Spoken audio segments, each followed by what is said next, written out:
Welcome back to another episode of MotoGP Mac, and today we're going to talk about Jack Miller's future. Now, this is massive speculation that has been going on, especially for the past few weeks, about what is going to happen with the Jack Miller. Now, Jack put out in Austin, whether it's the Ducati factory or whether it is Pramac, it doesn't really make a difference which team that he's in, because he knows the equipment in both teams is awesome, and he is not wrong there.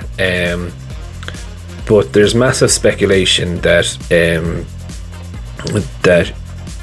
Jorge Martin will move to the factory team and Jack will either move to Pramac or out of Ducati. And I did do a video on this where I thought he may stay within the Ducati family, or but never really thought that or looked at that he may need to move outside of the factory. Now, in my view, there's two things that have happened here. One, the latest rumor is that Jack's team have been talking with LCR Honda. Now, when asked about it, Cecchinello all he said was that there's no official communication going there, and they're very happy with their current riders, which is a standard response. And I would be very surprised, if I'm honest, if Jack's manager is actually dealing with Cecchinello himself.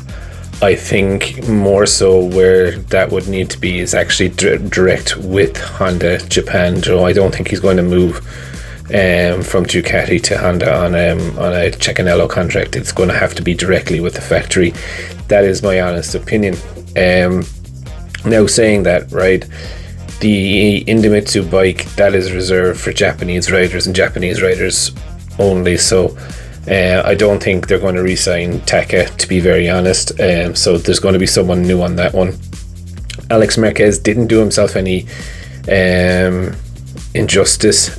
He hadn't had the best season so far, but he had a great race in Portimao, even battling with his brother, and that's the other factor. I don't think Mark would be too happy with Honda if Honda actually dumped him. So I'm not sure if that is actually going to be a runner. I think what that is, in my honest opinion, is Jack's management team being quite cute, and making sure, that if he is going to drop, that he's not going to drop a lot of money either. Saying, oh well, this team do want me to and they're going to pay me X. Now, he did look like what we call in Ireland, someone with a slapped ass face in the press conference on Thursday, like he was told something that he was very unhappy about. He did mellow towards the end of the conference, but he was certainly head down, not engaging with the camera, kind of shortish answers, not the normal Miller that you would expect. So there is something definitely happening.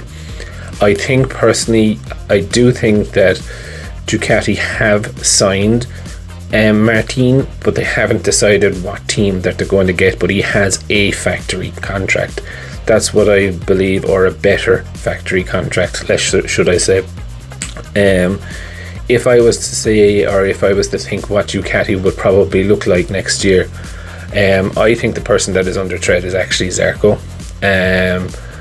And I do think that Bastianini will be part of Pramac next year on a full factory bike. And I'll explain my reasonings for that next year, but I actually do think that it will be Zarco looking for somewhere rather than Jack. But look, that's just my thoughts. I'd love to know what your thoughts on it are.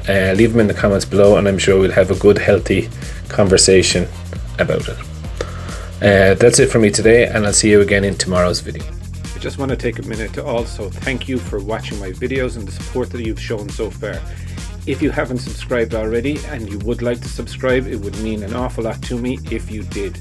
I'm starting this channel realistically so that we can all enjoy MotoGP together, with the aim of streaming a live video when the GP races are on.